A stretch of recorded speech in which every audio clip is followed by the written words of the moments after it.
Quand j'entends que certains sont repartis, je me dis, ils font comment pour repartir dans le monde? Je me pose des questions. Parce que le meilleur est en Jésus. Putain. Tu peux mourir dans la sainteté. C'est possible de mourir dans la foi en Jésus. On doit repartir en arrière. Donc quand tu es passé par la croix, la vie de sainteté, ça s'impose à toi.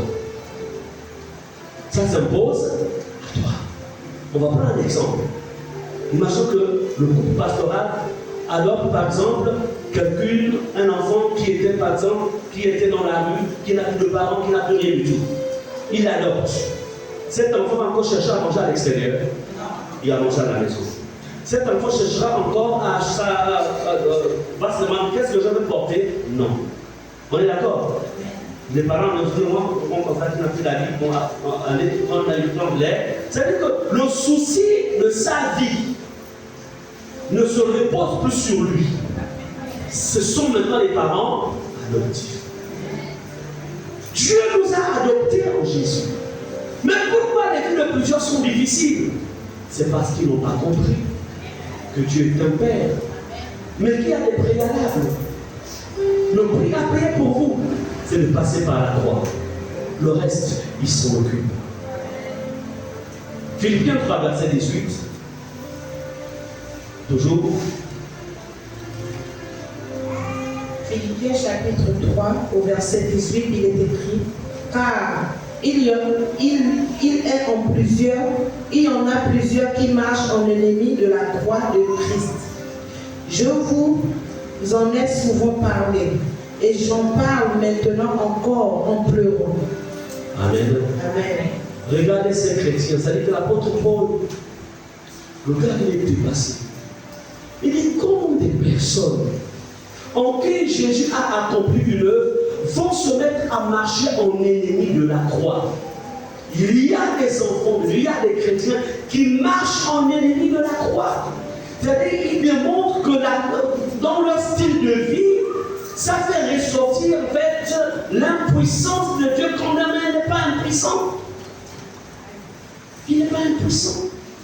Marcher en ennemi de la croix, c'est faire la promotion du péché. Marcher en ennemi de la croix, c'est faire la promotion de la paresse. Marcher en ennemi de la croix, c'est faire la promotion du monde. Marcher en ennemi de la croix, c'est décider tout simplement de récupérer en fait sa nature ancienne. Marcher en ennemi de la croix. Comment marches-tu? Comment marches-tu? L'apôtre Paul était obligé de pleurer, et j'en parle maintenant encore en pleurant. Parce qu'il savait que ces gars-là, ces chrétiens-là, les filles, certains parmi eux, en fait, avaient tourné le dos à l'élément de leur victoire. Et l'élément de leur victoire, c'est la croix de Christ. Je voudrais conclure dans Galates 6, verset 17.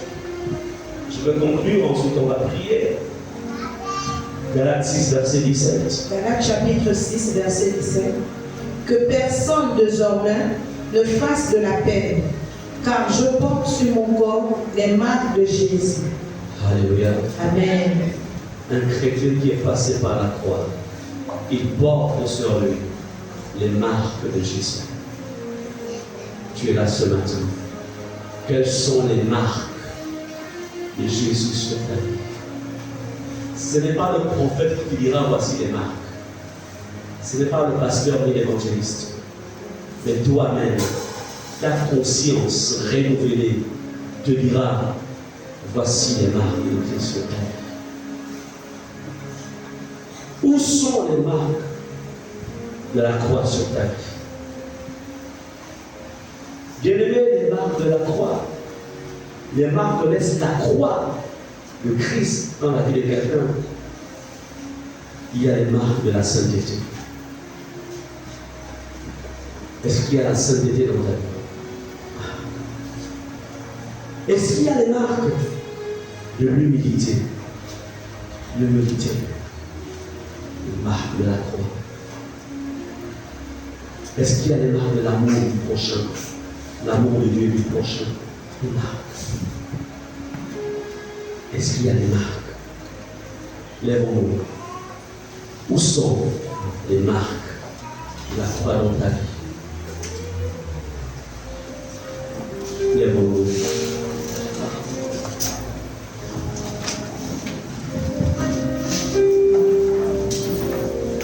Pendant ce moment, nous allons fermer les yeux.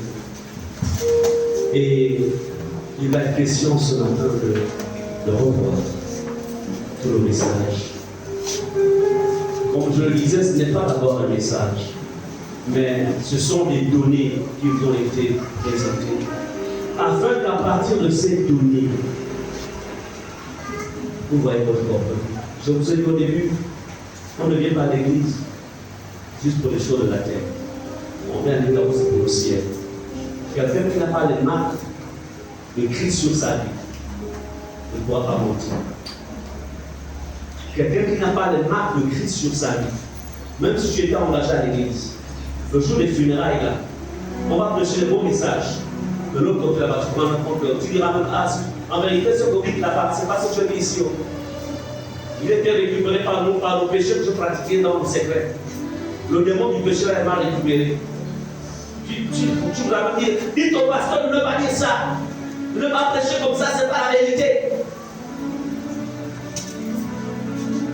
Dans le nom de Jésus, tu peux essayer cela. Au nom de Jésus, tu peux ranger ta vie ce matin. Au nom de Jésus, tu peux. Je voudrais ce matin, après ce message, tu sais, il y a des domaines dans ta vie qui ne sont pas passés par la croix. Tu sais que tu as besoin d'une visitation spéciale. Tu sais que tu dois passer par la croix. Parce que le temps du cinéma est passé. Le temps des folklores est passé. Le temps de faire semblant est passé. Tu sais qu'il est temps d'être vrai avec son nom. Parce que tu ne vis pas pour faire plaisir à quelqu'un. Tu vis parce que tu veux un jour voir Jésus face à face. Alors je vais demander à ces personnes de se rapprocher ici devant et de venir dire à Jésus, marque ma vie de la croix. Je veux passer par la croix. Que chaque personne pour sa part, ayant les yeux fermés, tu regardes ta vie et tu réalises qu'en vérité, il y a beaucoup de choses. Tu es un chantier du Saint-Esprit.